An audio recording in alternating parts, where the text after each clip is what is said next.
Assalamualaikum warahmatullahi wabarakatuh. Salam sejahtera bagi kita semua.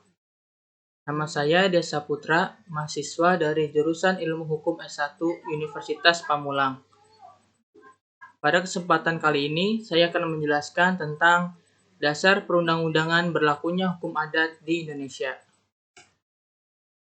Jadi, dasar berlakunya hukum adat di Indonesia yang pertama yaitu UUD 1945.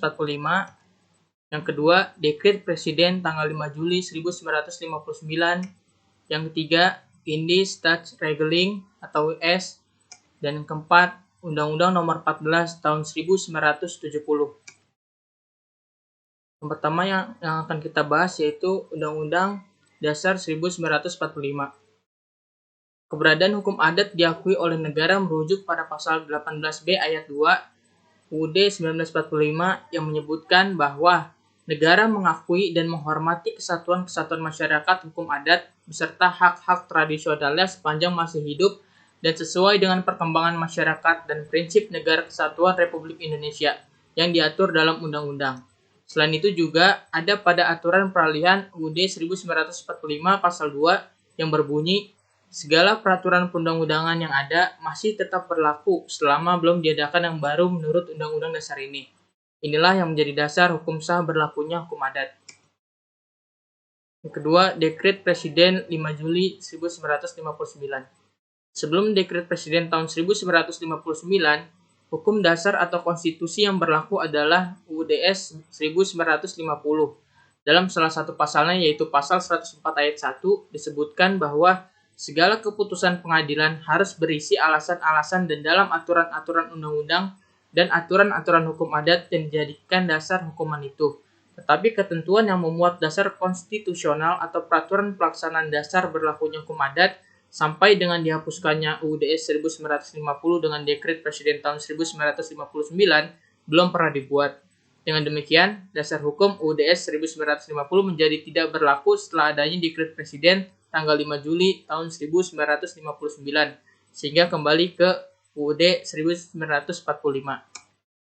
Selanjutnya, Indie-Staatsregeling atau US merupakan dasar perundang-undangan berlakunya hukum adat yang berasal dari zaman kolonial Hindia Belanda.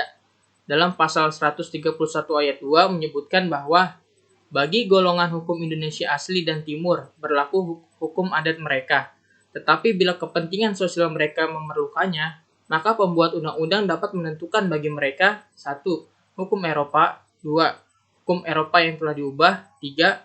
Hukum bagi beberapa golongan bersama, dan 4. Hukum baru yaitu hukum yang merupakan sintese antara adat dan hukum mereka yaitu hukum Eropa. Selanjutnya yang terakhir, Undang-Undang Nomor 14 Tahun 1970.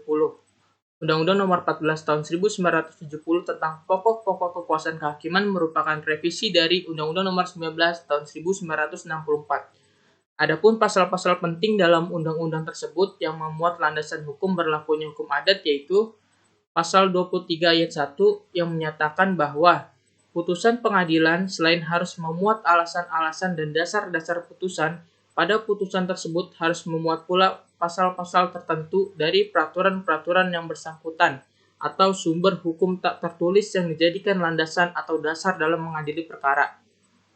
Dan pasal 27 ayat 1 yang menyatakan bahwa hakim sebagai penegak hukum di pengadilan wajib menggali, mengikuti, dan memahami nilai-nilai yang hidup dan berkembang dalam masyarakat. Dalam bagian penjelasan umum, undang-undang ini menyebutkan bahwa yang dimaksud dengan sumber hukum tidak tertulis adalah hukum adat. Jadi kesimpulannya, dari uraian yang telah saya kemukakan, dapat ditarik suatu kesimpulan bahwa yang menjadi dasar berlakunya hukum adat di Indonesia yaitu 1. Pasal 18B ayat 2 dan aturan peralihan pasal 2 UUD 1945. 2. Dekret Presiden 5 Juli 1959 yang menjadi dasar berlakunya kembali UUD 1945. Yang ketiga, Indie-Staatsregeling. Yang keempat, Undang-Undang Nomor 14 Tahun 1970 tentang pokok-pokok kekuasaan kehakiman yang merupakan revisi dari Undang-Undang Nomor 19 Tahun 1964.